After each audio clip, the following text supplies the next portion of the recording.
À ton tour, Alain, de nous présenter tes petits coups de cœur contes. Alors, un livre spécial, grand livre du loup, du méchant loup.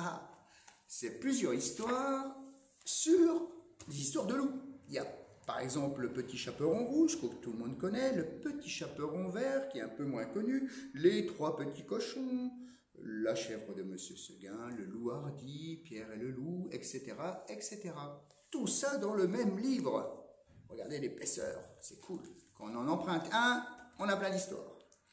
Super bien illustré, comme vous pouvez le voir, avec de l'écriture assez grosse pour les parents. De quoi ravir vos enfants. Le grand méchant loup livre. À nous maintenant. Il était une fois mon imagier des contes. Si je me rappelle bien, dans une précédente vidéo, Emmeline, vous l'avez déjà un peu conté, mais comme c'est notre coup de cœur à tous les deux, eh ben moi, je vais vous remontrer un petit peu comment ça se passe.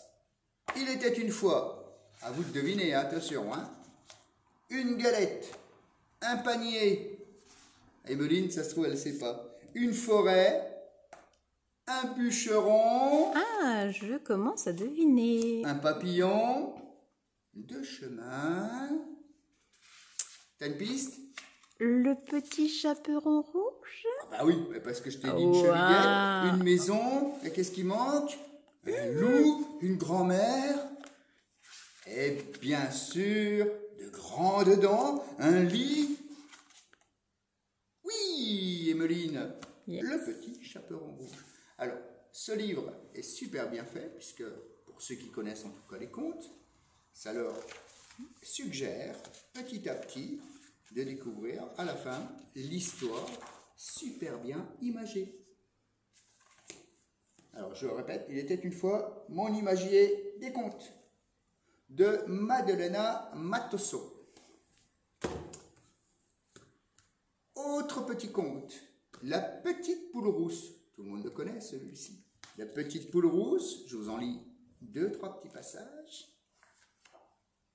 Voici l'histoire d'une petite poule rousse. Rousse de plumes, rouge de crête et tendre de cœur. Un jour, la petite poule rousse trouve un peu de blé, pas assez pour le dépenser, mais suffisamment pour le planter. Comme elle n'aime pas travailler seule, ni être seule à travailler, elle va voir ses trois amis, pas loin d'ici.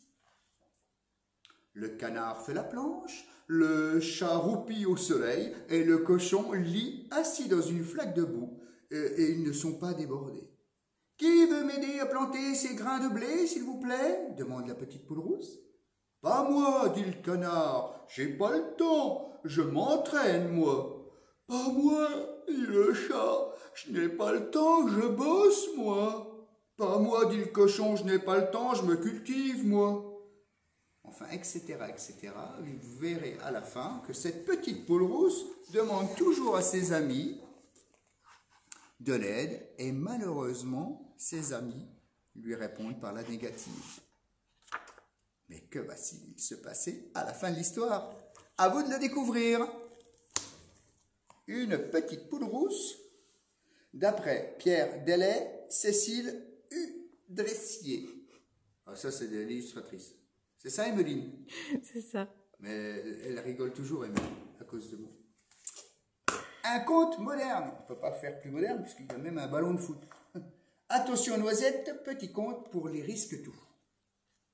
Alors, c'est l'histoire d'un petit écureuil qui joue au ballon avec ses copains, mais qui fait jamais trop attention quand il traverse la route.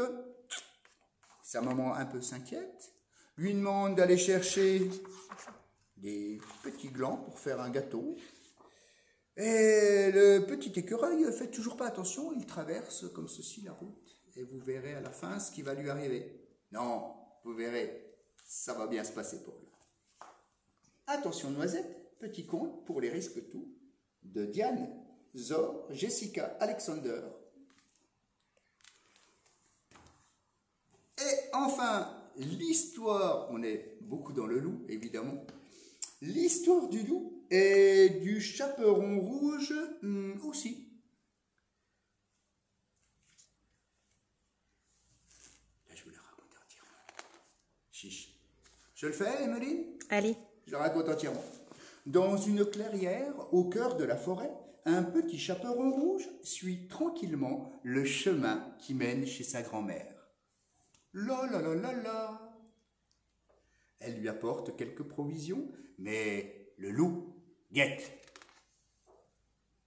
Il bondit de son repère et croque l'enfant, innocente. J'adore ces histoires. Oh! Arrête, tu me chatouilles, s'exclame le petit chaperon rouge. Le loup reste sans voix. La petite fille n'a même pas mal. Gentil toutou, il faut que je te laisse, je vais être en retard.